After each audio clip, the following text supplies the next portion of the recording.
remember that day very well when the Nazis marched into our square. I just crept to the side of my parents, who were looking out of the window, and the streets were lined with the citizens of our town. And they started singing the Czech national anthem, which began with the words, "Where is my home?" I didn't realize then that our home was no longer ours. But being only 10 years old, I didn't really understand what the occupation was about to mean.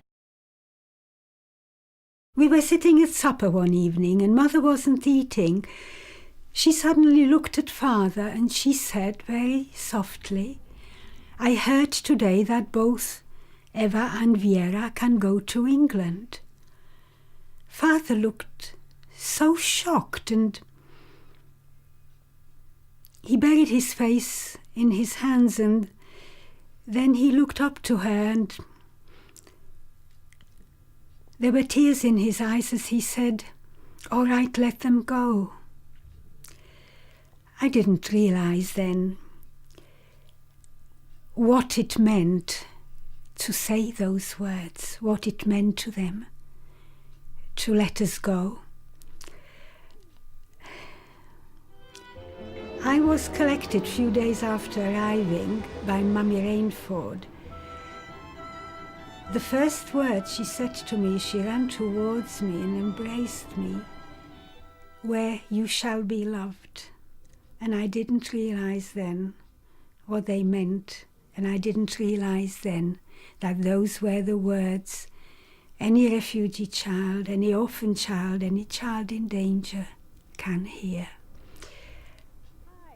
That first day we travelled to Liverpool and then to Bootle, where my foster sister Dorothy, who was 2 years older than me, was waiting for me. Remember, she had long pigtails and a lovely smile, and I realised, I knew we would be friends from the beginning. Right. And you had pigtails. That's right. I remember, and you took me by the hand. Did I? Yes, yes, and Mummy did it by the other, and I remember you had to have a here. sack on your back. Oh, I know. And we thought that was all your worldly possessions. I always think when you took me up there and I had that little bedroom, I opened that little window and the sky was full of stars, and that was the first day I spoke to my mother and father through the stars and the moon, and I said, "You should be smiling too, because I've got a lovely family." There we are. And I had a really lovely family. It was, I was lucky.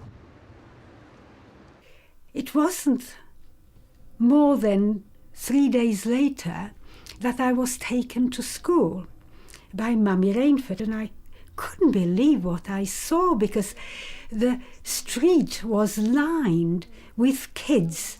I think every child from that school was waiting to see what I looked like, thinking probably I looked like someone from outer space. Well, of course the school is no longer there, but the memories of that first day and the few weeks I spent there before we were evacuated, they are very precious memories, and they're completely unforgettable.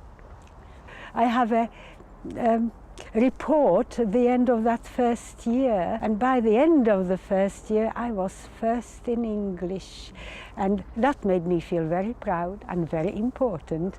And lots of it was thanks to her. We spent hours when she was saying, "Look, I stop, I walk, I go, I run," and you know, starting with all the little expressions. And I thought, great, I'll teach her Czech at the same time. I did succeed in teaching her a little song. She does remember the song today. To jest zlaté posvěcení, ten zlaté neděle, máme maso a zas maso, kromě kosit pečeně.